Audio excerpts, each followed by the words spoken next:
afternoon, everybody. How are you and how was your night? Hope you had a beautiful and great night and you're doing well. Okay, so everybody's heart is up. Uma is vexing people, and people that are lashing out are lashing out. What right do you have to make that decision? Why would you do that? He's just so childish. She's this, she's that. Ngwanu. Alright. I don't want to read again. But let's continue and see David's reply, because everybody's now waiting for David's reply, but yes, so let's come and see David's reply. So welcome to the Act of God's Captive, Integral of the Captive's Diary, episode 52, season 5, written by Precious Chinwe Obialor-Ukazim. So let's get started. David's eyes fluttered open and he reached for his phone to check the time. That's when he saw the message from Uma and his heart skipped a beat as he sat up in bed, his mind racing. What did Uma Sinachi mean? He rubbed his eyes, trying to shake off the sleep. Had he dreamed the whole thing? He thought, but the message was still there, stuck on his screen. David's palms began to sweat as he read the message again for the second time, then dialed a number immediately, and it rang true, but there was no response. As he typed out the response to Uma, his hands trembled slightly. What's going on, sunshine? Please take your calls. He wrote, then hesitated for a moment before hitting send. He called again and again with his heart racing as he waited for Uma to answer the calls, but she wasn't taking his calls. David quickly got out of bed and began packing his bags. He didn't know what else to do, but he wasn't going to wait around. He grabbed his passport, some cash, and a few essentials, his mind racing with fear and confusion. Hey! He dashed into the bathroom, washed his mouth, took the fastest shower ever, and dashed out, got dressed, and was just about to dash out of the room when he remembered Unamdi and paused. The rule was that David must inform him, as Unamdi, anytime he wants to visit Uma. Should I call him? He asked out loud, doubting if Unamdi would let him go. No, I'm not sure he will let me go, he thought to himself, resisting the thought of calling him. What do I do? He sighed, weighing his option. He was very sure Namdi would not permit him to go if he called him, but at the same time he desperately wanted to see Uma Sinachi.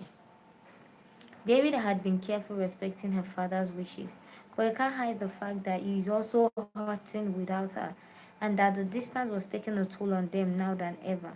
He hoped Uma wasn't feeling overwhelmed. He dialed her number again, his heart racing with anticipation. What's going on? He asked nobody but himself as the phone rang repeatedly without response, and he felt a sinking feeling in his stomach. He knew Uma hadn't sent that message lightly. Something was wrong, and David's mind wandered to the possibility that Uma might be feeling overwhelmed again, and she's home alone. His heart skipped a beat at the thought of her hurting and alone. Hi, Miss Precious. I think Uma Sinachi is.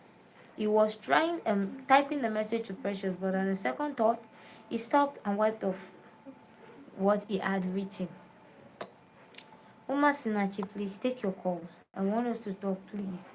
He sent her another message again and called her phone for the umpteenth time, but still got no response.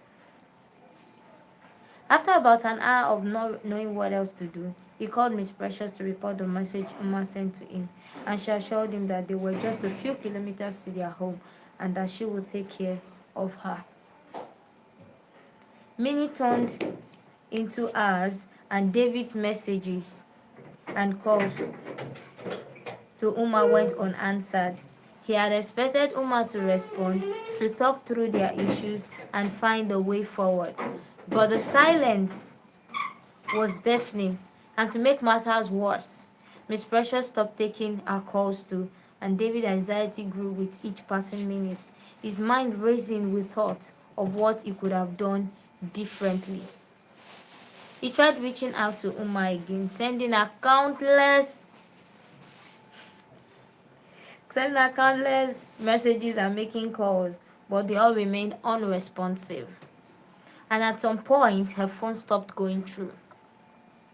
David tried to distract himself with work and other activities, but Uma's silence lingered in his mind like an open wound. He couldn't concentrate. He couldn't help but wonder if he would ever hear from her again, if their relationship was truly over.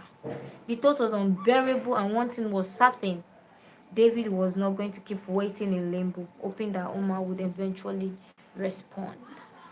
He needed to see her, and he needed it now. With a heavy heart, David made the difficult decision to travel without informing Unamdi. "I'm sorry, but I have to do this," he said under his breath with a feeling of frustration. "Forgive me, God," he added before grabbing his bag and headed straight to the airport. So, people, do you blame David now for taking this decision? The guy is in a very tight corner. But wait. Uma sent that message, and I'm sure it was written for David's response. So why can't she just pick up the damn call? Well, on a second note again, maybe she's not with her phone. Or maybe she has even left the room. And she left her phone in the room, so she doesn't even know. Maybe she too went to start watching TV to clear her mind, hoping that, okay, finally this thing have ended. My father don't push me. Or definitely she would say part of what her reason might be that father has pushed her. And since her father would not allow, is it not better to allow the guy go and suffer? Like she said, making it suffocating. So, anyways, as it is right now, we don't know exactly what's going to happen. But since David is on his way to the airport, because this guy now is not even, his mind is not down. So, because either before he gets to airport, Miss Precious should call him, then he should turn back and go. Or something should just happen, he should not be able to go. Or I don't know. Maybe if he now finally decide to go, Unamdi should not be angry. He should just pity and have mercy on him, because the guy don't add it up to here. But at least you can see how much he actually loves Uma Sinachi.